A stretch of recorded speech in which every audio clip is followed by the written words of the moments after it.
Olá, amigos. Eu montei a Kobeni de papel só pra esse vídeo. E como você pode ver, ela tá meio torta. Que me entende, cheia de fita, colada daquele jeito. Porque cola em bastão, né? Eu não sabia que cola em bastão era tão ruim, tão horrível. Então eu declaro que meu ódio por cola em bastão. Mas ficou bonitinho, vai. Eu tenho aqui o papel de referência. Era pra ter ficado um pouco melhor, mas tipo, não tá ruim não. Enfim, dá like, se inscreve no canal pela Kobeni de papel. Tá acabada, tadinha dela. Ela não merecia isso. Ela merecia melhor, sinceramente, mas é isso. Meus perdões a Kobeni e, igual eu falei, like por ela, pela Kobeni de papel. É isso, tamo junto. Bom dia, boa tarde e boa noite, terráqueos e terráqueas deste mundão. Aqui quem vos fala é Marciano Lunar e sejam bem-vindos a mais um vídeo do canal. Bom, talvez eu mude a intro porque eu tô meio saturada dela, mas enfim, por enquanto vai essa mesma, eu tô sem ideia.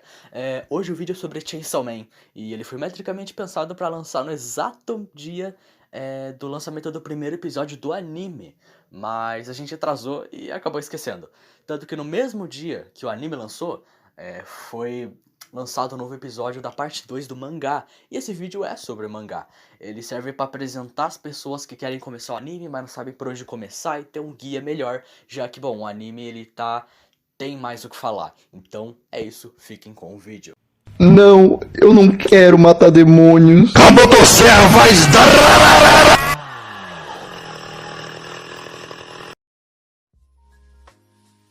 Algo bem comentado no fandom é as críticas sociais que o mangá traz. Há quem discorde e há quem defenda com unhas e dentes tal ideia. E ela se dá principalmente pelos elementos mundanos que entram em contraste com os demônios enfrentados no mangá. Detalhes postos no universo em que os personagens vivem para dar uma maior base sobre como aquilo de fato funciona. Bom, o que se é dito quanto à crítica ao mercado de trabalho pela estrutura de trabalho dos caçadores de demônios públicos, ao capitalismo, em teoria o que levou o Denji a começar da decadente forma que foi apresentada a nós leitores, e ao armamentismo e medo imposto para a sociedade pela teórica metáfora de que os demônios em forma de armas, tipo katana e até mesmo pistola, são encarnações de um temor que a própria humanidade alimenta e alimentará desde sempre o medo da violência e a consequência que elas geram. Mas será mesmo? Quando se lê o mangá, dá pra notar que esses detalhes são bem implícitos. E como já falado antes, elementos cotidianos ali colocados pra gente poder se relacionar com o funcionamento de um mundo normal, com exceção do que você pode, aleatoriamente, acabar encontrando um demônio do pepino do mar na rua. Mas não é como se Chainsaw Man fosse raso, porque não é. Mas a gente também não tá dizendo que é extremamente profundo. São dois pesos cadenciados em um meio termo. É um mangá que não tem intenção de te fazer pensar sobre a vida ou sei lá, mas Tatsuki Fujimoto, autor do mangá, adiciona esses detalhes pra caso a gente quiser encontrar algo ali, deixando propositalmente lacunas temáticas pra gente se preencher por nós mesmos, já que o que o autor quer dizer com tais detalhes, entre aspas, é que tá tudo nos olhos de quem vê, e ele nos dá a liberdade de criar mais histórias em cima de sua obra. O cara é foda, patroa! Ao passo que pode ou não mudar a forma que a gente enxerga a trama. Bom, comentando um pouco sobre as lutas no mangá, elas são diretas ao ponto e às vezes durando meros capítulos ou meras páginas, sendo frenéticas e sem pausa, com direito de matar sem dó e nem piedade figurantes a rodo ou até mesmo personagens que a gente ama ou aprenderá a amar. É sempre sangue e tripa pra todo lado, porém ao mesmo tempo que a violência em meio às batalhas são contextuais, propositalmente são postas como elementos escrachados em meio a todo o caos que os demônios geram. Isso não é à toa. Além de ser uma característica própria do mangá de dar impacto aos conflitos, o próprio Fujimoto disse uma vez que a inspiração do demônio motosserra por si só veio do massacre da Serra Elétrica, e na batalha final da parte 1, que obviamente a gente não vai falar porque é spoiler, deixa tal fato mais escancarado pra gente. Portanto, os embates entre demônios ridículos e até aqueles que causam calafrios à espinha por si só representam uma clara alusão aos filmes de terror slasher e trash. Ou seja, não é exagero dizer que Chainsaw Man pode ser considerado um shonen trash, sem medo de ser absurdo e usar das tripas postas no chão para fazer os leitores tropeçarem no sangue e se depararem com lutas bem fora da caixa, das quais usam muito bem do cenário em que se passam. A destruição causada pelas lutas, às vezes emocionais e às vezes físicas para o lugar em que estão, acontecem de muita forma visíveis Quando ora a gente vê um quebra-pau em meio a prédios que caem, colidem e explodem, e ora a gente vê uma praia que num piscar de olhos não há mais mar para se afogar no sentimento de que qualquer coisa pode acontecer na próxima luta, ao mesmo tempo que qualquer personagem pode morrer em uma dessas, jogando na nossa cara um puta balde d'água fria, sem medo de nos molhar com a chuva de sangue que nunca há um aviso prévio, mas sempre se esperará o pior acontecer. O elemento mundano em questão tem importância aqui quando o cenário reflete no embate, às vezes sendo até mesmo claustrofóbico, ameaçador e desolador. Dito isso, a violência em Chainsaw Man é algo mais importante na trama do que parece, não tá ali de graça. Não foi colocado ali pra dizer, ui, sangue, olha quanta maturidade, galera. Apesar de que pode sim incomodar muita gente, não sendo tão convidativo pra quem não curte tal tipo de história, e tá tudo bem. Foi a forma encontrada pelo Mano Fujimas de modernizar o shonen por meio dessa peça posta na mesa, mas calma que a gente vai falar melhor sobre isso mais pra frente. As mortes. Esse tópico em específico pode ser encarado como uma extensão do que acabamos de passar agora, mas desta vez concentrado em apenas um elemento que cerca a principal estrutura do mangá, se dando principalmente pelas lutas. Bom, as mortes em Chainsaw Man em sua maioria são bem prematuras, e alguns personagens morrem em um piscar de olhos e muitas das vezes morrem até mesmo em sequência. Vai ser complicado falar dessa parte, mas pode-se dizer que as várias mortes do mangá, que inclusive não tem medo de chocar e causar sentimento de tristeza, apresentam um ponto positivo e outro negativo. O fato do Fujimoto ser um coveiro do próprio mangá é algo que divide opiniões, mas é um dos pontos mais fortes presentes na obra, sendo impossível de ignorar. A imprevisibilidade, a não ser que tu receba spoilers antes de ler, o que é difícil porque receber spoiler de Chainsaw Man é bem fácil, você nunca nem sequer cogitará a morte de um personagem. E elas não economizam na violência não. Às vezes você tem que ver um personagem que quando apareceu de início, você pensou, nossa que cara da hora, eu espero que ele não morra de primeira. E você verá ele sendo trucidado da forma mais cruel possível. E às vezes personagens que apresentam com uma intenção de nos gerar interesse morrem sem nem mesmo nos dar tchau.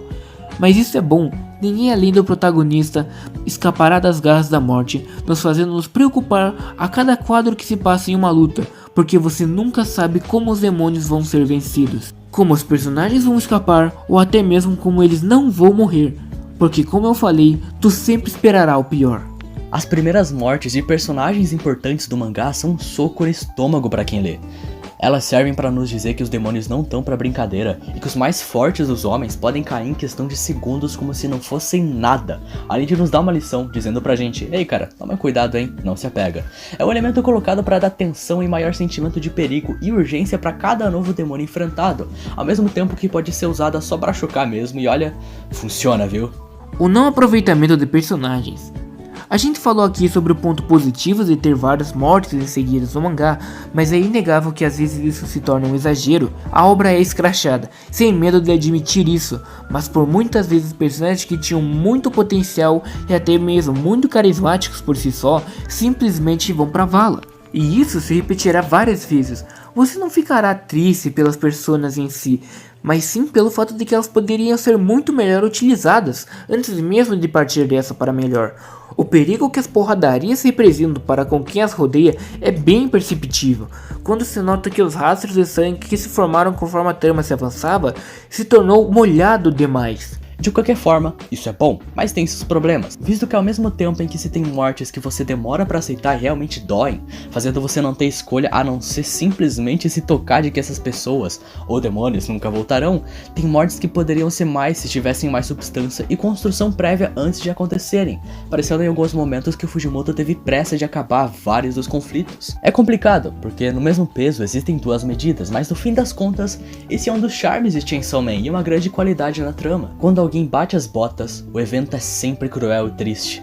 O mangá não liga se você dá abalado ou abalada. Olha só esse cara que tu gostava envolto nas próprias tripas. Otário. Chainsaw Man nos faz de trouxa e bate no peito por isso. Fujimoto é cruel quando quer e faz isso muito bem. E os demônios de Chainsaw Man são muito interessantes por si só. E antes de se aprofundar neles, vamos dar uma palhinha de seu conceito. O demônio é basicamente a representação física de algum medo. Por exemplo, se você tem medo de aranhas, existirá um demônio que representa as aranhas no mundo. E isso não é diferente com os outros temores, sejam eles maiores ou menores. Porém, quanto mais forte é o medo coletivo que a população sente por algo, mais forte será o seu demônio representativo. Então, mais um exemplo. Todos temos medo de vivenciar uma guerra, então existe um demônio que representa esse temor. E como a sociedade por si só teme pelas guerras, o poder de tal demônio vai ser maior ao mesmo tempo que existem pessoas com medo de barata. Mas como as pessoas no mundo que sentem esse medo são minoria, o poder gerado ao demônio que representa baratas é menor, pois causa, entre aspas, menos perigo ao mundo. Existe um demônio barata em Chainsaw Man. Outro conceito bem importante dentro do mundo de Chainsaw Man são os contratos com os demônios. Um contrato é quando um ser humano faz um acordo com o demônio que se consiste no demônio emprestar o seu poder para o humano, enquanto o mesmo, por muitas das vezes, empresta seu corpo para utilizar a determinada habilidade do demônio, que o está de certa forma o ajudando. Por exemplo, eu peço ao demônio da raposa para me emprestar o seu poder, ou até o próprio demônio pode pedir o contrato, que é definido quando os dois aceitam os termos para de certa forma oficializarem. Geralmente tendo uma condição, mas isso acaba dependendo do usuário e da criatura.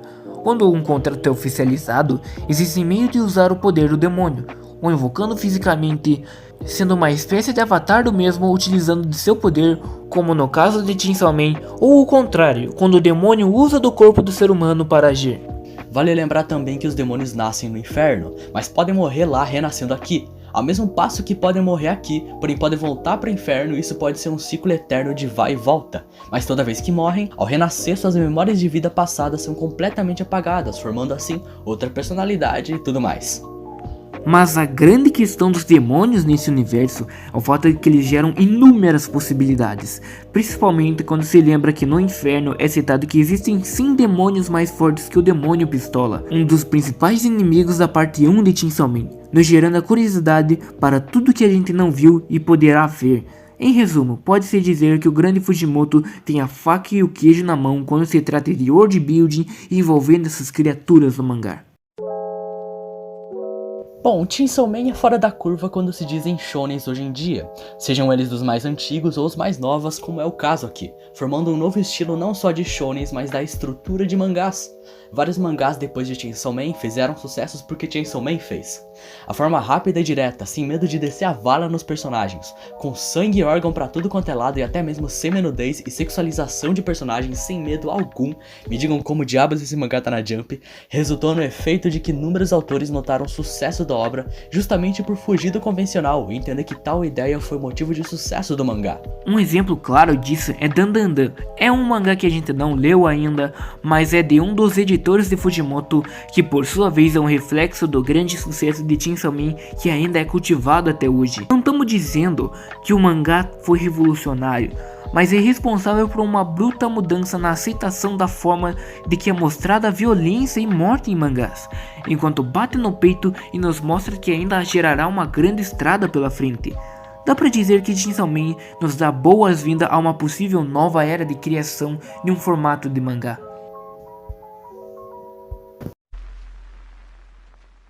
Agora, a arte. A arte de Chainsaw Man, assim como a própria estrutura do mangá, é simples e direta. Os designs dos personagens passam a ideia de cool e estiloso que muitos autores moldaram por aí, como o Kubo fez com Bleach, mangá que a gente também não leu, mas é inegável que a arte do mesmo é linda. Entrando nesse conceito que eu citei, um estilo solto que te faz pensar, pô, maneiro hein? Assim como o Soul Eater também, mas outro dia eu falo melhor sobre. Mas o grande atrativo da arte do mangá, além de seus traços, são os demônios da obra. Eles exalam um estilo, e até mesmo quando são feios pra cacete. Geralmente estão trajados com roupas que encaixam muito bem em seus avatares, ou só são muito legais de se ver, pela criatividade de Fujimoto ao mostrar perigo dos mesmos. Tem uns que são estranhos sim, mas a sua maioria utiliza dos traços rabiscados e agressividade com riscos soltos para representar seus elementos que podem ser chamados de únicos. Os olhos, os cabelos e outros detalhes são muito característicos e dão uma boa substância a vários personagens ao se falar de design e casando com a personalidade dos mesmos. Outro fato a se destacar é na ação, em que a presença de Ashuras traçados mais grossos e recheados de sombra e sujeira são muito presentes. Chainsaw Man tem uma poluição visual muito condensada e organizada até. É estranho dizer isso, mas as várias informações postas em cena se encaixam muito bem ao contraste que as violências e o sangue trazem nos cenários. Você sente o peso das lutas e principalmente da carnificina que a gente se acostuma a ver enquanto lê. Se torna até mesmo estranhamente bonito de se ver. A parte 2 do mangá tá lançando, e o anime começou na semana passada que esse vídeo tá sendo feito, então vai lá, aproveita. A gente espera que esse vídeo de apresentação tenha feito você pelo menos se interessar em ler a obra original, ou se não, dar uma colada lá no anime. E esse vídeo é exclusivamente para a parte 1 do mangá. Quando a segunda acabar, o que vai demorar alguns anos até, a gente faz um vídeo sobre. E caso também o canal continue assistindo daí. E o mesmo valerá para a eventual parte 3. Então bom, se inscreve no canal, ativa o sininho para receber notificação, compartilha com quem tu puder esse vídeo, dá like e bom, tamo junto sempre.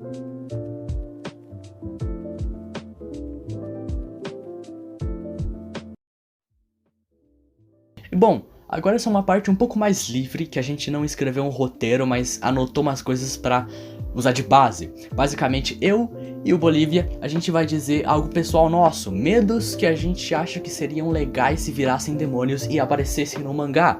Então vou trazer os meus aqui e o Bolívia os dele. Bom, o primeiro que eu trago seria o demônio dos raios, o medo de trovão. Eu não sei, eu simplesmente acho que seria uma ideia legal. Sei lá, casaria bem com as lutas. O demônio do mar, no caso a talassofobia, ou medo de mar, porque eu acho que casa muito bem com a loucura que Chainsaw Man sempre traz nas batalhas, que é usar um medo às vezes muito estranho, mas dá perigo ao que os personagens passam. Outro que eu trago aqui é o demônio da praga, medo de doença ou praga, simplesmente porque eu gosto muito do conceito, e o Fujimoto provavelmente iria criar algo muito criativo e funcional ali dentro do meio. Outro que eu acho que seria estranho, bem esquisito, mas que provavelmente daria certo, é o demônio dos buracos, a tripofobia. Não sei porquê, eu só acho que a ideia é legal. Outro e o último é o demônio da claustrofobia. Não sei por que diabos, mas eu acho que seria bom também. Sei lá, esse é um tópico mais livre, não sei se vai casar com o vídeo, se vai ficar legal, mas é isso, tamo junto. Agora, os que eu pensei seriam o demônio da morte, que bom, quem não tem medo de morrer, né? Praticamente toda a humanidade tem esse medo e a gente realmente tenta fugir desse medo. Tanto que a maioria das vezes que a gente se encara em uma situação de morte, a gente fica desesperadamente tentando fugir dela. Então, realmente eu imagino que esse demônio seria pelo menos um dos mais fortes do anime. Ou do mangá, né? Porque agora os dois. Outro que eu pensei também é o demônio da velhice, que é outro também que a humanidade tenta fugir e tenta arranjar uma forma de não chegar na velhice.